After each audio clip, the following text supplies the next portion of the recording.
ছেলে বায়না ধরেছে রসমালাই খাবে, তাই ওকে বানিয়ে দিলাম। হাই এভরিওয়ান, আসসালামু আলাইকুম। কেমন আছেন সবাই? কিভাবে বানালাম পুরো রেসিপি আপনাদের সাথে শেয়ার করব।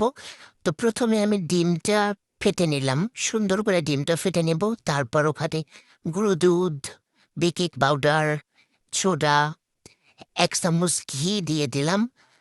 দিয়ে ভালো করে প্রথমে মিক্সড করে নিয়েছি। তারপর ফেটানো ডিমটা একবারে দিব না, আস্তে আস্তে দিব, একটু একটু করে দিয়ে ভালো করে মেখে নেব। গুঁড়া দুধটা মেখে নিয়ে আমি রেস্টে রাখবো 10 থেকে 15 মিনিট। এদিকে আমি ক্যারামেল তৈরি করব। ক্যারামেলটা দিব কালারটা সুন্দর হওয়ার জন্য।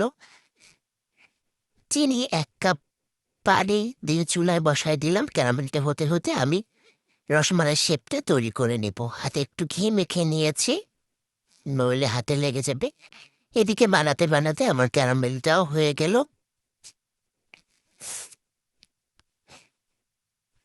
তারপর গরুর দুধ দিয়ে দিলাম, দুধে আবার গুঁড়া দুধ দিলাম। তারপর কনডেন্স মিল্কও দিয়েছি, ওটা স্কিপ হয়ে গেছে। তারপর সব একটা একটা করে দিয়ে দিলাম। 10 মিনিট জাল করেছি, কি সুন্দর ফুলে গেছে দেখেন।